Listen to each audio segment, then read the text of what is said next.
Hi, hello, namaste. Once again, welcome back my channel. Nelluru Sinollu. Here is the review of Coolie. Coolie movie తో లోకేష్ కనగరాజు మంచి దెబ్బేసేని అనుకోవచ్చు. Director నుంచి previous గా వచ్చిన Leo movie గానీ ఖైదీ movie గానీ ఎంత బాగుంటాయి, ఎంత నైస్ గా ఉంటాయి.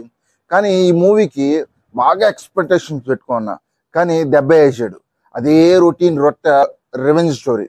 ఇప్పుడు మెచ్చుకోవచ్చు అబ్బా. ఈ మూవీలో బీజిఎం గానీ సాంగ్స్ గానీ చాలా బాగున్నాయి. హీరో ఎంట్రీలో వచ్చే బీజిఎం నెక్స్ట్ లెవెల్. అంతే బిగినింగ్ నుంచి మూవీ పోతూ ఉంటుంది. సరే పోతూ ఉంది అంటే మనకు అనిపిస్తుంది, మనం ఎక్కడో చూసాము ఈ స్టోరీ, ఎక్కడో చూసామని అనిపిస్తూ ఉంటుంది. కానీ స్టోరీ జరుగుతూ ఉంటుంది. రొట్టె స్టోరీ అది. మధ్యలో రజనీకాంత్ ఒక ఫ్లాష్ బ్యాక్ అని పెట్టారు.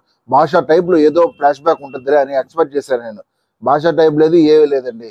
5 నిమిషాల స్టోరీ అది. దానికి ఫ్లాష్ బ్యాక్ ఎందుకు, అది ఎందుకు, ఇది ఎందుకు? అబ్బా, నాకు ఒక విషయం అర్థం కావటం లేదండి. మన కింగ్ నాగార్జున గారు ఆ విలన్ రోల్ కి ఎలా ఒప్పుకున్నారు?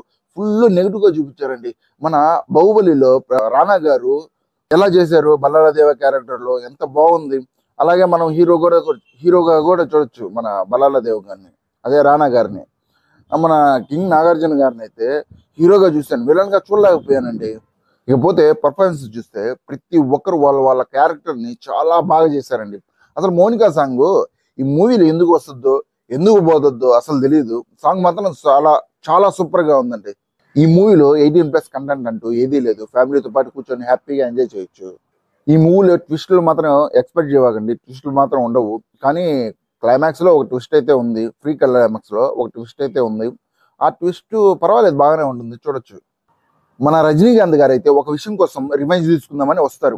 ఓకే, పర్వాలేదు. కానీ అక్కడ జరిగేది ఇంకొకటి అండి. అదే నాకు లాస్ట్ దాకా అర్థం కాలేదు. అసలు మూవీలో లాజిక్స్ అనేది ఎక్కడా మిస్ చేయలేదు, అక్కడెక్కడ మిస్ చేశారు.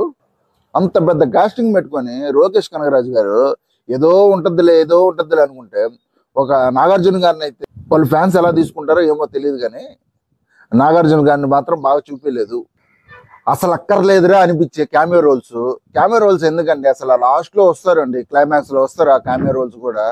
అసలు ఎందుకు అసలు ఆ క్లైమాక్స్ లో కూడా రావడం ఎందుకు అనిపిస్తుంది మనకి ఈ మూవీ చూస్తున్నంత వరకు నెక్స్ట్ ఇదే జరగబోతుంది అని మనకు తెలిసిపోతుంది. అందుకే అది రొటీన్ స్టోరీ కదా, కొత్తగా ఏం తీయలేదు లోకేష్ కనగరాజు గారు. పాత స్టోరీనే మళ్ళీ రుద్దారు అంతే.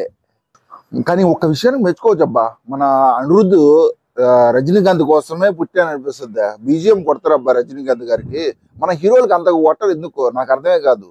రజనీకాంత్కి మాత్రం దంచి అవతలే వేస్తాడు అంతే. తమిళ ఆడియన్స్ కి ఈ సినిమాతో 1000 కోట్లు వచ్చేస్తుంది అనుకున్నా, కానీ అబ్బే వచ్చే పరిస్థితులే కనిపించడంలా. ఫైనల్ గా నేను ఈ మూవీకి ఇచ్చే రేటింగ్ 5కి 2.5. సో ఈ వీడియో మీకు నచ్చింది అనుకుంటా. నచ్చితే లైక్ చేసి, షేర్ చేసి, కామెంట్ చేయండి.